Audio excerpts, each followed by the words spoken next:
panowie się przyłączą dzisiaj do naszego nagrania. Tutaj mamy Jeepa WJ 4 litry i to jest Mitsubishi Pajero Sport. Pajero Sport. Jaki tu jest silnik? 2.7. 2.7 i 30... Nie, przepraszam, 2.5 diesel. 2,5 diesel. Na kołach? 33 cale? Okej, zobaczymy, który samochód sobie dzisiaj najlepiej poradzi w tym trudnym terenie. Dobra.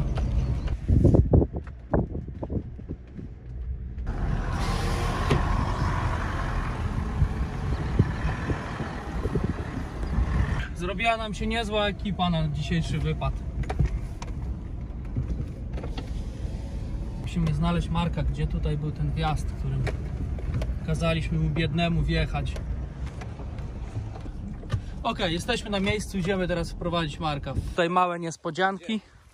Kolejne są większe niż tak jak byliśmy tydzień temu nagrywać WJ-a, ale mamy mocną ekipę, która nam pomoże na pewno wyjechać z opresji. Ok, idziemy po Marka i zobaczymy, jak jego ZJ sobie poradzi w terenie. No na pewno lepiej niż mój samochód, bo jest dużo lepiej przygotowany w teren. Tu jest ogólnie git. Jedź, dawaj. Tak, git. Tam to Tu, zakręt. tak, najtrudniej jest na tym zakręcie. No, jak ja przejechałem, to ty też przejedziesz. Nie, ale... Ciekawe, czy takie drzewko by nie wyciągnęło. Na pewno nie. No próbujemy, co nam zostało. Nie, no tutaj myślę, że przejedziemy. Tam jest jeszcze jedna taka kolej. Klimat jest spoko, jak na Ukrainie. No. Właśnie mijaliśmy jakieś wozy wojskowe. Tutaj jest jakieś strzelanie. No ja to przejechałem, ale tydzień temu myślę, że były płytsze te kolejne.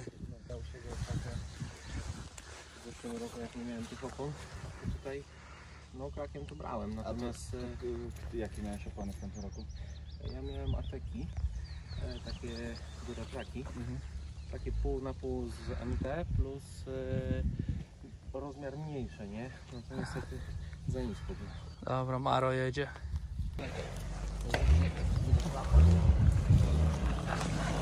Chyba będzie. O, pięknie.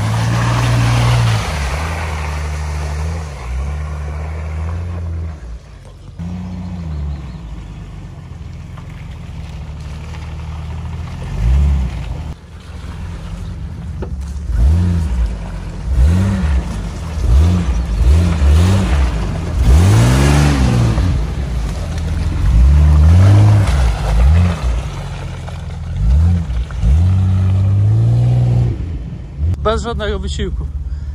Mniej ściada. Bo on wcześniej, to jest pierwszy przejazd na nowym zawiasie, robiłem cały nowy zawias. I na starym zawiasie on bardzo na przykład tak było, że jak taką górę jak tam wjechałem, to on cały siadał na tym i się wklejał. A teraz jest takie bardziej... Dobra, Tomek zna te górki lepiej niż swój garaż, także za nim idzie. Kurde, ale się da. Wyciągarka, nie? No, elegancko.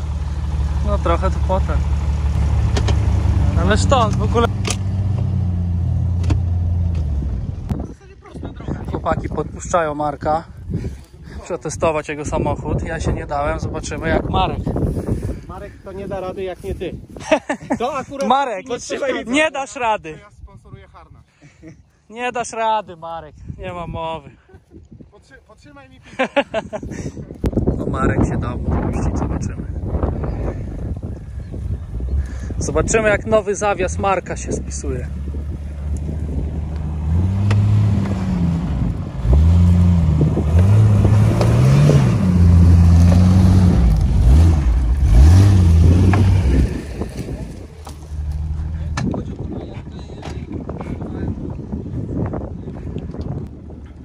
Co tam panowie za głupie pomysły się rodzą?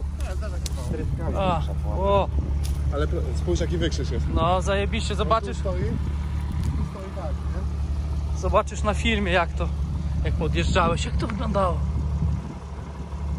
A ty masz jakieś dodatkowe chłodzenie tutaj? Właśnie jak i nie gotuje się? Jak chcesz żyć przez kałużę, to się schodzi.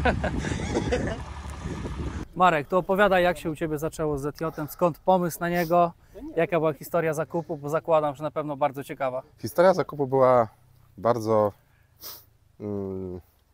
Nietuzinkowa. nietuzinkowa i bardzo taka sinusoidalna. przez wiele lat się nosiłem z zakupem czegoś takiego, niekoniecznie Jeepa, nie? Aha. Myślałem, patrzyłem na wszystkie, oczywiście patrzyłem na patrole, patrzyłem na jakieś nawet pick-upy, nie? Miałem taki epizod, że myślałem sobie, kupię sobie Dodge'a tego, Durango? nie Durango, Rama. Rama, Dodge'a Rama. Rama sobie kupię takiego starego, nawet byłem gdzieś jakiegoś oglądać, ale nie kupił mnie na żywo. No i tak szczerze powiedziawszy, to jak to są takie epizody maniakalne, że wchodziłem na jakiś tam OLX i sobie szukałem przez cały wieczór, znam to aż w końcu dochodziłem do wniosku, nie no dobra, za dużo roboty, zawsze mnie trochę przerażała kwestia jakby mechaniki i ogarniania tego typu rzeczy, więc w pewnym momencie było tak, że nie, aż w pewnym momencie sobie stwierdziłem, że dobra, jakby w życiu trzeba żyć i trzeba spełniać gdzieś tam marzenia, no i kupiłem sobie cokolwiek wtedy. Stwierdziłem, że kupię sobie najtańszą rzecz na OLX. No i to jest właśnie to, bo tak. historia po prostu... Najtańszy Jeep na OLX, jaki znajdę, żeby był. I jak to się zawsze wtedy śmiałem, że kupiłem Jeepa w cenie iPhone'a, on kosztował mnie 13 000. Jak się potem dowiedziałem, całkiem sporo jak na Jeepa. W takim kiedy to stanie, było? w jakim Kiedy był, go kupiłeś? w takim stanie, w jakim był, już po podwyżkach niestety. Czyli tam 2022 może coś takiego, no, nie? to już wtedy się zaczynało. To było już po tych dużych podwyżkach. Jak gdzieś potem patrzyłem filmiki jakieś na YouTubie albo coś, to widziałem, że podobne samochody były sprzedawane po jakieś, nie wiem, 5-6 tysięcy, Tak, pamiętam, połowę no, tego. ja nie? to Więc samo z X-Jetami. trochę depresja, no ale trudno. Jak się okazało później, to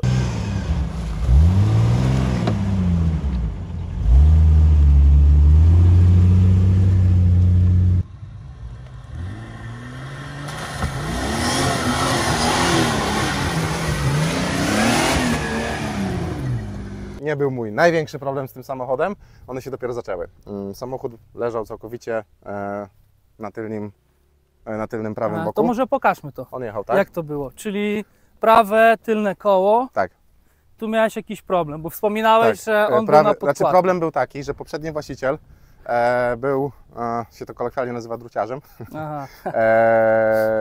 Może na YouTubie nie będę aż tak bardzo tego, bo może będzie to Demonizował, oglądał. no. Może będzie to oglądał.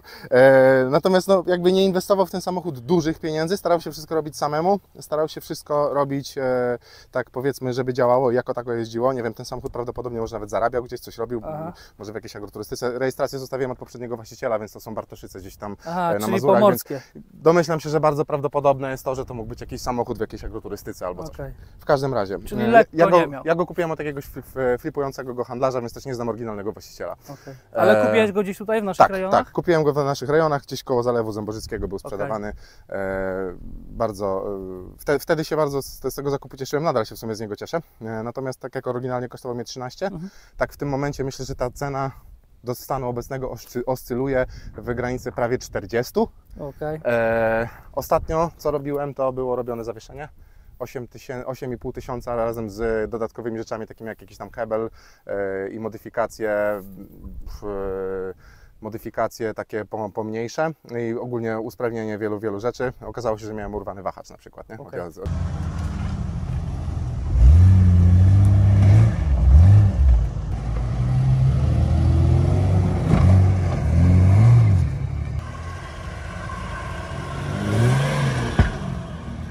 Dobra, czyli mówisz, że wydałeś na niego w sumie prawie 40 000 złotych.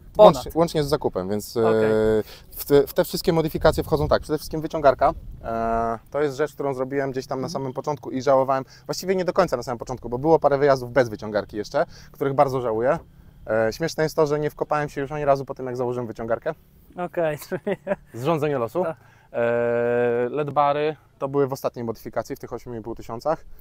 Były oryginalnie jakieś LED bary, ale były bardzo słabe. Jedna z pierwszych, właściwie pierwsza rzecz, którą kupiłem, to były opony. Okej. Jakie to są opony? To są opony Chińczyki, Komforsery CF 3000, 31 cali, 15 cali felga. Bardzo takie... On był na takich samych oponach, tylko był na tych BF Goodrich, tylko że te BF Goodrich już swoje dobre dni miały ze sobą. Już końcówka. Tak, była końcówka i przez to też się wkopywałem trochę, bo nie było nie było traktora, żeby zahaczyć. Okay. Nie? I jeszcze zapytam Ciebie, jak one się sprawują na mokrym, bo myślę, że to jest kluczowe. Ogólnie to nie są lamelowane, więc mokro, ślisko, średnio, w błocie dobrze. Okay. To są takie opony, tym samochodem nie jeżdżę na co dzień, więc też jakby... Przewidziany do trudnych terenów. W zimę ogólnie jak gdzieś nim wyjeżdżałem, to bez wyciągarki bym się zakopał, znaczy zakopywałem się co chwilę praktycznie na tych opotach w zimę i tak co chwilę tak naprawdę była akcja drzewo i wyciąganie, dlatego w tym terenie tutaj w zimę bym nie pojeździł. Na tych oponach przynajmniej. Jeszcze. Zresztą to Nie było mów widać nie. na tych przejazdach, na tym wjeździe pod górkę, to byłem jedyny, który nie wyjechał za pierwszym razem, musiałem się jeszcze raz napędzić i rozpędzić, nie? Straciłem przyczepność, też trochę sytuacja taka, że byłem ustawiony na limiterze, na skrzyni biegów i na reduktorze, więc miałem tam tylko 1 i 2, więc prawdopodobnie za duży moment dostał na kołach, może się zakopał i tak dalej. I za bardzo. Tak, bo potem już na zwykłym trybie takim standardowym wjechałem, więc to może był też błąd jakby między kierownicą a fotelem. Ładnie to ująłeś, dyplomatycznie.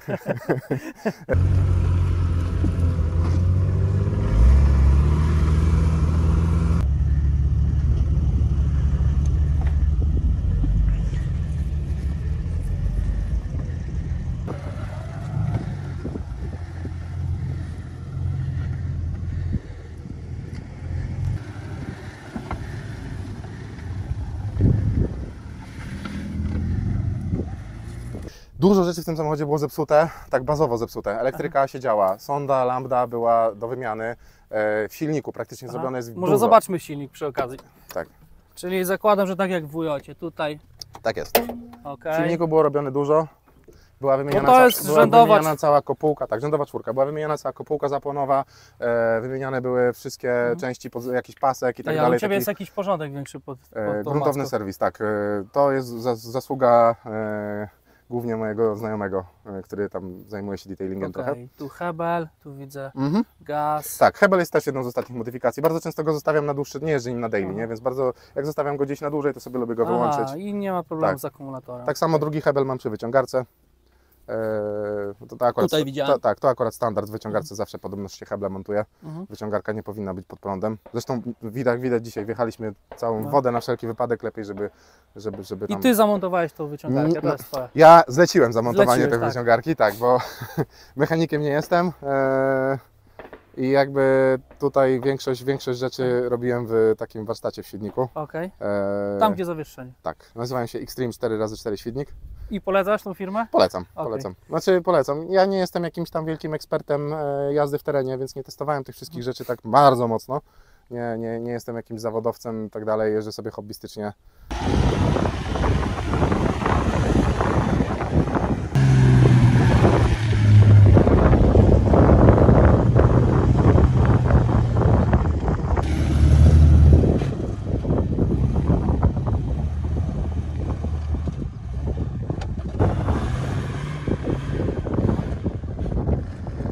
Powiedz mi, czy miałeś jakieś problemy z tym silnikiem?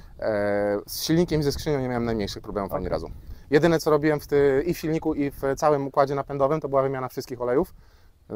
A w skrzyni też wymieniałeś? W skrzyni, w przekładniach, dosłownie wszędzie gdzie był olej był wymieniony. Także, a w skrzyni to już dosłownie parę razy i na kilka różnych kombinacji tych olejów było wymienione. Pamiętasz oznaczenie, jaką masz? Tak z ciekawości. Jest I2RE i jestem ciekaw, czy to jest ta sama skrzynia, co... Niestety tego nie będę wiedział. Dobra, to sprawdzimy, bo jestem po prostu ciekaw konstrukcyjnie, czy to jest... To jest podobność, przynajmniej z tego, co mówił ktoś, kto mi go sprzedawał, pancerna kombinacja. Jak na razie się sprawdza. Czyli tam jest 4 biegi? 4 biegi, tak. Stary 4-biegowy automat. Słyszałem jakąś legendę miejską, że można podobno jakimś softem włączyć mu piątkę. Tak, dlatego pytam o oznaczenie, bo to w tych 5.2RE można było doprogramować ten piąty bieg. A natomiast... Ja słyszałem taką legendę, natomiast 4 biegi mi wystarcza. Ten samochód jest tak bardzo niepełnosprawny drogowo, że jechanie nim 100 na godzinę jest, może nie, już nie jest, przed wymianą zawieszenia tą ostatnią było 100 na godzinę, to była taka prędkość, że trzeba było myśleć, czy się dożyje, czy nie, a nie dojedzie. W tym momencie to 100 na godzinę jest już osiągalne, ale już 110 na przykład jest ciężkie. Jakby to są prędkości, które dla zwykłego samochodu ale to myślisz, że dlatego, że on jest na takim setupie, że zawieszenie koła? Czy... Tak, setup koła. Te felgi są totalnie jakieś nierówne. Jak możemy popatrzeć, odważniki przy tych felgach ważą po 5 kg jeden. Tutaj są takie wielgaśne. Jakby wyważenie samochodu. Geometrię co prawda robiłem, ale no jakby styl, nie ma cudów. Ten samochód po prostu jedzie nie jakoś mega szybko, ale dojedzie więc A większą ilość VMAX miejsc. jaki testowałeś? VMAX właśnie to jest te 110. 110. 110. To jest taki VMAX, przy którym ja się czuję, że jeszcze przeżyję. Przy 110 też już się wszystko trzęsie w środku, jest naprawdę jakaś rezonancja, dużo rzeczy się dzieje, więc no mówię, samochód nie do szybkiego jeżdżenia. Okej.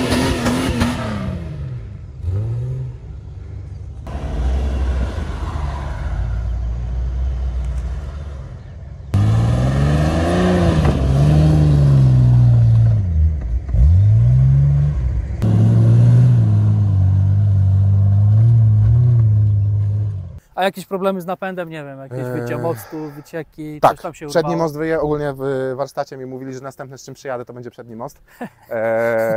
Wyje, coś tam się dzieje. Podobnoż można kupić jakiś regenerowany, jakiś używany. Może będę, znaczy jak na razie założenie jest takie, że dopóki działa to jeżdżę.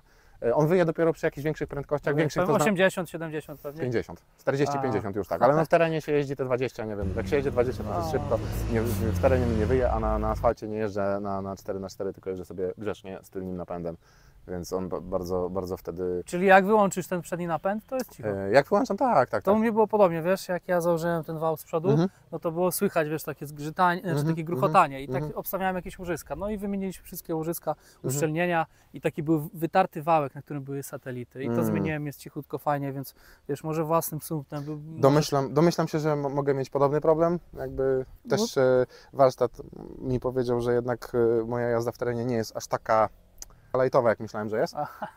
Właśnie dowodem tego było to, że teraz przy robieniu był zerwany wahacz przedni górny, prawy, więc jakby trochę gdzieś tam w tym terenie on jeździ, ale też nie wiem, na ile to jest problem pomiędzy kierownicą a fotelem, nie? Że ja czasami może gdzieś za ostro w coś wjadę, coś za ostro coś rozwalę i tak dalej, więc jakby to... No tutaj mamy dowód na przykład. Tak. To akurat jest moje jeżdżenie po lasach w Ćmiłowie.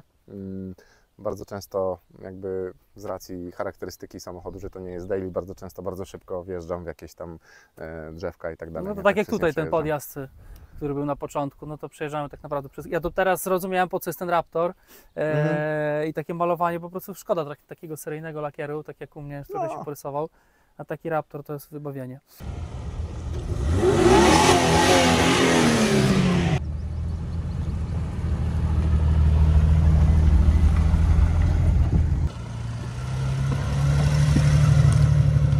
To już się kameruje? Okej, dobra, Marek, przechodzimy teraz zgrabnie do wnętrza Twojego samochodu. Opowiedz, tak, od lewej do prawej, co tutaj masz ciekawego, jakie jest wyposażenie, to co go wyróżnia i co lubisz przede wszystkim tutaj w nim. Wnętrze jest bardzo bazowe. Tak naprawdę modyfikacji wnętrza nie ma za dużo. To jest takie typowe wnętrze pewnie tamtych lat. Widać po tym samochodzie ząb czasu. Tak. Ale to, co Ci muszę przyznać, jest naprawdę klimatycznie. Jest klimatycznie, tak ale jest bardzo ciekawa rzecz na temat samochodów. Ten rok 2000 był trochę rokiem przełomowym w designie, w środku szczególnie. Samochody, tak jak właśnie tam Wujoty z przodu i tak dalej, one w środku już wyglądają trochę jak nowoczesne samochody. Tutaj jednak widać, że ten samochód trochę ma taki... tak XJ-em zalatuje. XJ-em, ale takim trochę vibe'em klasyka, nie? Oczywiście stan wnętrza pozostawia tam trochę do życzenia. Jest tutaj jakieś tam są połamane połamane plastiki i tak dalej. Tutaj na przykład nie ma oryginalnej legendy do reduktora. Pokaż, Michał, tutaj w ogóle to Ona jest, konsolę. ta konsola do reduktora jest z jakiegoś innego modelu i te oznaczenia zupełnie nie mają nic. W tym momencie mamy for all time i tak naprawdę ten for all time w tym momencie to jest napęd na tył. Nie? Czyli... Na to się nie patrzy, można by nakleić jakąś legendę swoją, ale jakby ja pamiętam co jest. Nie? Przyciski dodatkowe, takie jeszcze poprzedni właściciel zamontował do włączania LED barów, wyłączania LED barów tył przód. To jest bardzo ciekawa modyfikacja. Żeby coś nie wybuchło, Marek, tutaj. Albo żeby nas nie katapultowało. To jest przycisk, który odpala. Nie mam kluczyka włączonego, ale tym przyciskiem byśmy włączyli zapłon w samochodzie. Okej. Czyli to takie, ale to jest jakieś ze względów bezpieczeństwa? Nie. Zapłon w samochodzie na sztywno spięty, tylko i wyłącznie dlatego, Czy że... to jest immobilizerem jakiś problem? Nie. Znaczy tu był jakiś problem z zapłonem, nie odpalał. U mnie w tym momencie się nic nie dzieje z zapłonem, odpala. Prawdopodobnie kwestia była taka, że był za słaby akumulator. Nie wiem, bo ja po prostu wymieniłem akumulator na nowy i wszystko działa jak na razie bezproblemowo. Więc to są takie jakieś modyfikacje. Cała reszta, wnętrze bardzo stokowe, bardzo takie zwykłe. Zaraz, czy ja dobrze widzę, że on ma tutaj tempomat, tak? Czy to jest sterowanie... Ma tempomat. miał oryginalnie, jak był nowy. Ten tempomat nie działa w żaden sposób. Nie włącza się tu nic, żadna z tych rzeczy. Ale to jest w ogóle godne podziwu, że z tamtego rocznika samochód. Klimatyzacja. I to jest automat, widzę. Tak jak u mnie jest auto, tu bierzesz auto i temperatura. Klimatyzacja. Natomiast bardzo standardowa usterka w tego typu samochodach, nie działa potencjometr na ustawianiu głośności, intensywności nawiewu. I ta intensywność nawiewu niedziałająca jest spowodowana właśnie tym potencjometrem gdzieś tam zepsutym, gdzieś czytałem o tym, można to wymienić. Także w tym momencie można tylko i wyłącznie na maksa albo w ogóle. Więc no niestety jest gdzieś tam jakieś są drobnostki, ale trochę tak uważam, że w takim aucie się wybacza trochę rzeczy. W ogóle mój bratek wsiadł do mojego samochodu, do mojego Vujota, on ma japońskie auto, Nissan Navara i on mówi, że jest w szoku w ogóle jak on jest zachowany i był pełen podziwu, jeśli chodzi o jakość wykończenia wnętrza, więc myślę, że na samochód, który jest 92, tak? To jest 92, tak. 92. Co ciekawe, te samochody bardzo często w katalogach się pojawiają, że w produkcji są od 93. To był jeden z pierwszych egzemplarzy. Czyli rok modelowy 9.2 to jest 9.3 gdzieś tam. Znaczy on był prawdopodobnie jednym z pierwszych w ogóle jakiejś serii, która gdzieś tam zjeżdżała. Oryginalnie był albo w Stanach, albo w Kanadzie. Został sprowadzony chyba w 2005 roku. No to już kawał czasu. Czyli tu mamy kontrolę centralną, konsolę centralną, klimatronik. Zamknięcie tutaj obiegu, czyli tu jest komputer. To samo co ja mam tutaj. Chociaż czekaj, tu jest też jakiś wyświetlacz. Tutaj jest wyświetlacz spalania, jakieś takie dodatkowe rzeczy. Czyli masz rozbicie tutaj. Tak. Co prawda z tym spalaniem to on tak pokazuje. Dobra, bardzo, i tu to jest to samo co u mnie. To są rzeczy od radia, które prawdopodobnie by działały, albo od jakiegoś tempomatu, ale no niestety jakby większość rzeczy nie działa. Tu jest ciekawostka. Czytałem o tym. To jest LiDAR, który na zasadzie widoczności coś a la IRDY mógłby współpracować z pilotem. To auto miało pilot oryginalnie. Oczywiście tego pilota nigdy nie miałem. Ja mam chyba tutaj, wiesz co, na desce coś podobnego. Gdzieś czytałem, że są jakieś adaptery, możliwość tego zgrania z powrotem, żeby to działało, natomiast jest to takie bardzo opcjonalne dla mnie. Klimatyzacja. Ona w tym momencie w ogóle nie działa. Czy znasz przyczynę, czy to coś tam się nie rozszczelniło? Standardowy prawdopodobnie serwis, napełnienie tutaj, bardzo dużo jest chyba czynnika tego chłodzącego do wypełnienia, więc to jest ogólnie droga rzecz do zrobienia. Znaczy droga, no tam pewnie na pewno coś koło pewnie 2000 minimum. Natomiast zbliża się lato, będzie ciepło, jeżdżenie w terenie jest powolne, otwarcie okien nie zawsze pomaga. Zastanawiam się mocno nad tym, byłaby kolejna rzecz, którą bym tu robił, ale jak na razie gdzieś to mam to zostawione z tyłu głowy po prostu i myślę o tym, ale tak, to są wtedy praktycznie ta klimatyzacja, tak jeżeli chodzi o funkcjonalność, byłaby taką kropką nad i, jeżeli chodzi o jeżdżenie właśnie w lato. Czyli tego Ci brakuje, żeby zaznać pełnię komfortu. Tak, pełnię komfortu jazdy gdzieś tam tego, bo wiesz jak to jest, jak się jedzie na przykład w takim terenie piaszczystym w lato, to wszystko jak jest wyschnięte, tutaj byłyby tumany wszędzie pechu. Tak. Więc zamykasz szyby i przy otwartych oknach jest bardzo ciężko, ale tak to sobie pozamykasz szyby, jest wszystko spoko, no, ale jakby też jest to kwestia gdzieś tam do przemyślenia. Dobra, zobaczmy może z tyłu jak tam. Aura trochę nam nie sprzyja, więc wejdźmy do wnętrza ponownie, tym razem do tyłu, zobaczyć jak tutaj jest z miejscem. Jestem ciekaw, czy jest lepiej, czy gorzej, porównując do Vujota. No i moje pierwsze wrażenia, mam takie odczucie, że jest tu więcej miejsca, na pewno na nogi. Nie wiem, czy to kwestia fotela, chociaż ja jak siedziałem z przodu, to chyba był tak wysunięty dosyć mocno do tyłu. No generalnie pozycja jest podobna, kolana wysoko, podłoga jest dosyć wysoko, sterowanie, klamki, no wszystko jest tutaj bardzo podobne. I czuć na pewno tutaj ten oldschoolowy duch. Fotele, zagłówki, po prostu to jest to, co mi się bardziej podoba niż w moim Vujocie. Kanapa z tyłu ma dość ciekawą przypadłość, bo nie ma zagłówków. Ogólnie na pewno poprawia to widoczność i fajnie to wygląda, natomiast nie wiem jak z komfortem dla pasażerów.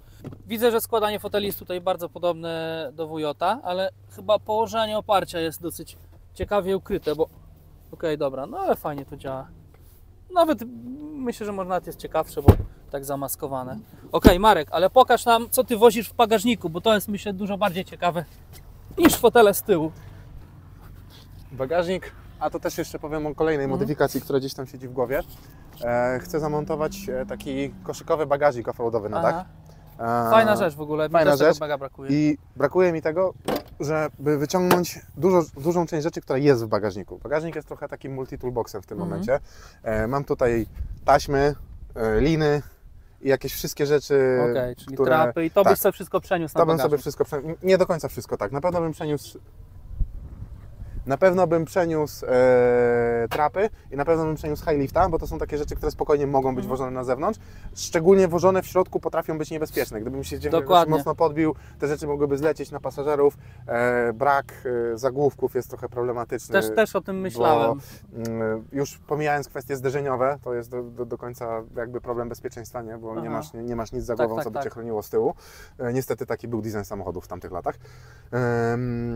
Tutaj jednak też nie chroni nas to przed lecącymi elementami, które są jakby dość ciężkie. Te trapy Jakieś są, takie uderzenie w coś, w inny samochód. Te trapy są masywne. Kupiłem trapy metalowe, bo chciałem, żeby były dla mnie takie na lata. Mocne. Nawet nie na lata, tylko chodzi mi o to, że jakbym kiedyś utknął w jakimś mocnym dole i chciał go podnieść, to w tym momencie mam pewność, że cała waga samochodu zostanie utrzymana i ten trap się nie złamie, co w przypadku plastikowych trapów niekoniecznie byłaby tego. Nie miałem jeszcze okazji ich używać. Możemy potem zademonstrować jeszcze działanie high lifta. Mogę go podnieść, Pewnie, super, mogę go podnieść za koło. Mówiłeś, że masz fajny patent, że taki adapter do... Jest adapter, gdzieś go tu znajdę zaraz. I w tym momencie bagażnik jest takim zestawem ratunkowym trochę. Mamy tutaj dużo jakichś różnych rzeczy też, ale takich kempingowych, jakieś multitoole, jakieś narzędzia. Tutaj są jakieś noże, jakieś wszystko, co mogłoby się potencjalnie przydać. Może nie aż tak. Bardzo fajną rzeczą, gdzieś sobie ją doczytałem, bo bardzo często jest tak, że jak gdzieś skąd nie możesz wyjechać, potrzebujesz dobrze jest zbić powietrze z opony. No i wtedy, żeby wrócić na drogę, no to mamy na przykład kompresor. To jest kompresor, który nie dopina się do gniazda zapalniczki, tylko wpina się bezpośrednio klemami do akumulatora. Mocniejszy, lepiej działa. Możemy od razu płynnie przejść i spróbować podnieść go za koło. Pewnie. Ja jestem bardzo ciekaw tego rozwiązania, bo też... Niestety ułożenie bagażnika jest takie, to daj Ci pomogę, Marek. Co mam wziąć? Nie, spokojnie. To trzeba po prostu po kolei. Najpierw wyciągnąć trapy, niestety. Okej, dobra. Symulacja tego, gdybyśmy się zakopali. Niestety właśnie. Nie udało nam się zakopać. O, jeszcze poczekaj, bo my jeszcze nie skończyliśmy. Dobra, ale lina to jest ten kinetyk? Lina jest kinetyk, tak. O, ile kosztowało? W razie W nie pamiętam. 400 chyba. Myślę, że tak. Nie była tania, ale jest kinetyk. Tą linę bardzo lubią ludzie, wielu ludzi polubiło, którzy się przez przypadek coś im zepsuło na drodze w mieście, a ja akurat jechałem jeepem. Miałem już parę akcji ratunkowych. No to widziałeś mnie, jak wyciągałem traktor. Tak. Miałem wiele podobnych akcji ratunkowych. Oj, dobra, bo w ogóle nasza przygoda się zaczęła, bo my się z Markiem często mijaliśmy gdzieś na drodze. No ale wiadomo, no jeepów jest dużo w mieście. I okazało się, że mamy wspólnego znajomego, który nas tutaj połączył. I tak właśnie powstał ten odcinek. Także po prostu historia jak z filmu.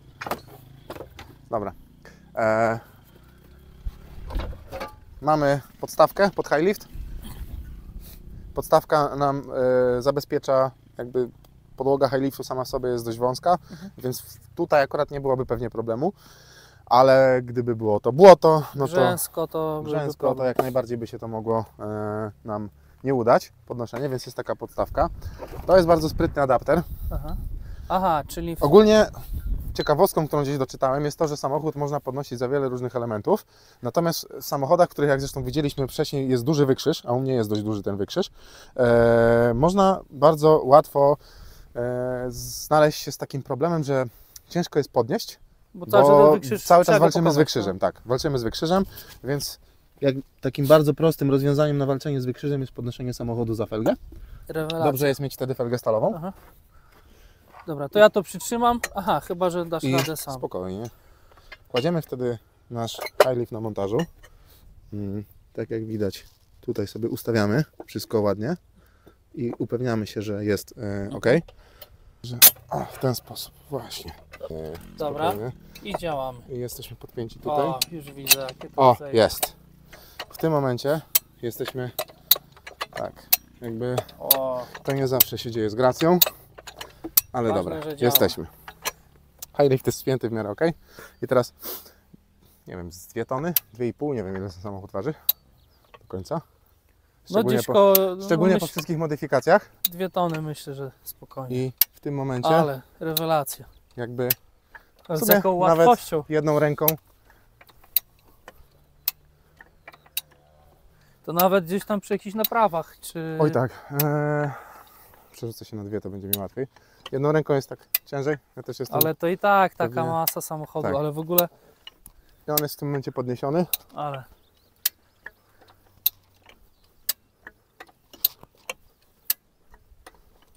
Nie O. no, robi to robotę. W razie W, gdybyśmy się zakopali, można samochód tak podnieść. No i w tym momencie to jest konfiguracja, przy której możemy podrzucić trapy, cokolwiek pod koło tak naprawdę. W tym momencie to jeszcze jest mniej imponujące niż by było, gdyby samochód był zakopany w rowie i grunt, z którego byśmy podchodzili, był okej, wyżej niż rozumiem. koło, tak? Bo to trochę jest na tą sytuację. Można teraz lepiej zobaczyć zawieszenie. Ale powiem Ci, że jak ja na przykład lewarkiem podnoszę, to jest właśnie to, co mówisz, że zanim on... I te Tak, koła od ziemi, tak, nie wiem, tak. 7 cm, jeszcze teraz trochę dałem większe. No ale właśnie, zobaczmy, co tutaj masz ciekawego pod spodem. Z tych różnic, które widzę, to nie masz z tyłu tego wahacza, który u mnie się urwał, czyli tego sierżanta, ale generalnie konstrukcja jest podobna, czyli takie wleczone wahacze. Tutaj reduktor, belka, wał napędowy. Zobaczmy progi. Okej, progi są przyspawane, dobra, widzę. Ale ogólnie spoko i wydaje mi się, że stan tego auta też jest całkiem dobry, bo tutaj powierzchownie gdzieś tam zadrapany, uderzony, Tak, ale tak. widzę, że konstrukcja... Większość zadrapań jest moja. Okej. No, ale widzę, że nie jest jakiś przegnity, nie wiem, Nie, z nie. dziurami w podłodze. To jest tak? jedna rzecz, która mnie bardzo mocno przekonała, żeby jednak ten samochód naprawiać. To jeden z mechaników powiedział, że jest bardzo dobry stan, jeżeli chodzi właśnie o przegnicie ramy, czy części No, nośnych podwozia, samochodu, no. podwozia, że tutaj jest bardzo zdrowy. A to jest najważniejsze, bo to jest jedna z tych rzeczy, która dyskwalifikuje samochód Tak, w ogóle. tak, Cała tak. reszta jest wymienialna, naprawialna, więc No tutaj co, rozbobeszanie całego wnętrza, spawanie, kombinowanie, to jest Tak. czas, pieniądze. co prawda gdzieś tam pewnie jakaś blacharka się powoli pojawi, bo widać w niektórych miejscach, że gdzieś tam progi się przegniją, pewnie prędzej czy później. Jakby no, samochód jest cały czas eksploatowany, cały czas w błocie. I to w ciężkich warunkach i cały Tak. czas wszystko się trzyma kupy, to jest naprawdę jakość amerykańska. Ja go jeszcze zademonstruję zrzucenie, bo tak, w tym momencie możemy go tylko podnosić. Highlift ma taką opcję zbicia tego w dół i on w tym czyli- momencie nie poleci na dół, tylko będzie Aha, czyli o stopień. będzie po prostu Ale- schodził o stopień, dzięki czemu się nie zabijemy. W Highlifcie jest dead zone, nie? Jakby ja tutaj nie powinienem się pojawić swoją twarzą, sobą, w ogóle czymkolwiek, co mogłoby mi tego, więc to jest tylko moja ręka, Okej. bo Może coś tam przypadku- polecieć i uderzyć. no, nie? ten samochód też nie jest jakoś taki mega ciężki, więc on tak nie odbija aż tak bardzo, ale no widać, że tu też idzie siła, nie? Jak ja tak uderzę, to on w tym momencie, no mógłby coś zrobić, nie? Więc Czyli jak tylko lepiej przestanie uważać. na niego ciążyć waga, to ten highlift się zsunie, o właśnie, dokładnie w ten sposób i w tym momencie skończyliśmy podnoszenie samochodu. Okej, czyli to jest to, czego mi zabrakło w poprzednim odcinku, gdzie tam zawisłem. To po prostu ten high lift to by był wtedy jak znalazł Tak, te trapy tak, i tak. nie musiałby po nikogo dzwonić, To jest- zawracać głowy i czekać. To jest taka ciekawostka, przynajmniej którą gdzieś kiedyś wyczytałem, że jak masz możliwość dostępu do drzewa, no to pierwszy odruch to jest wyciągarka, jak masz wyciągarkę, a no drugi odruch no to jest high lift i trapy. No. Są jakieś tam rajdy, na których w ogóle jest zakaz używania wyciągarki, wtedy używa się tylko high liftu Aha, i że trapy. takie, żeby poprzeczkę trochę tak, podnieść. tak. No ma to sens. Kończąc powoli nasz odcinek, bo pogoda przestaje nam sprzyjać. Powiedz Marek na koniec, jakie widzisz największe zalety tego samochodu i największe wady? Największe wady w posiadaniu takiego samochodu to jest pewnie to, że większość warsztatów mechanicznych w okolicy mi wysyła kartki na święta. To jest największa wada w posiadaniu takiego samochodu. Największa zaleta. Znaczy, największą zaletą, poza takim fanem pojeżdżenia sobie w terenie raz na jakiś czas, jest to, że zwykły samochód po prostu jeździ, a ten samochód jest trochę też narzędziem. Parę razy zdarzyło mi się robić już jakieś rzeczy w domu, w ogrodzie i tutaj na przykład wyciągarka i zblocze, które mogłem spiąć i zrobić sobie taką windę do przenoszenia rzeczy i pilotem sobie Aha, coś przenosić. okej. Albo coś przesunąć cięższego, po prostu coś, co trochę jest też zabawką, a też czasami może pomóc wykonać jakieś tam drobne prace. Szczególnie polecam właśnie, jeżeli ktoś ma taki problem właśnie jakiegoś czasami ogrodu albo przeciągnięcia. Gdzieś Albo chcę zaorać pole po chcesz prostu. zaorać pole. No, ostatnio byłem u znajomego i na przykład ucinaliśmy mu drzewa na działce. I Jeep bardzo dzielnie służył za naciąg do drzew. Aha, żeby drzewo Tak, żeby drzewo nie opadało na konkretną stronę, na którą ja chciałem, to po prostu na zbloczu wyciągarka i ona ciągnęła bardzo ten high lift i tak dalej, to wszystko było pomocne w takich pracach powiedzmy ogrodowych, więc to jest bardzo taka ukryta zaleta, o której nie spodziewałem się, że w ogóle to wyniknie i że to będzie mnie cieszyło z tej strony, także... Czyli reasumując, polecasz, odradzasz? Na pewno nie polecam każdemu, nie jest to rzecz, którą powiem, że każdy powinien robić. Jeżeli ktoś myśli o tym, jeżeli ktoś jest gotowy na poświęcenie trochę finansowe, no to jest jak najbardziej fajna zajawka, bardzo fajna zabawa, bardzo fajna rzecz. Także nie jest to rzecz dla każdego, nie każdy też... Trzeba mieć jaja, żeby mieć taki samochód. Jaja, może nie I jaja, portfel. może bardziej portfel, i się tym trochę interesować, nie? Jakby. Okej. Dzięki Marek za odcinek, było zajebiście z Tobą razem pojeździć. Dzięki. A ja bardzo Was proszę, subskrybujcie, lajkujcie, komentujcie. Jest to dla mnie paliwo do działania i motywacja do tego, żeby tworzyć cały czas nowy content. Dzięki.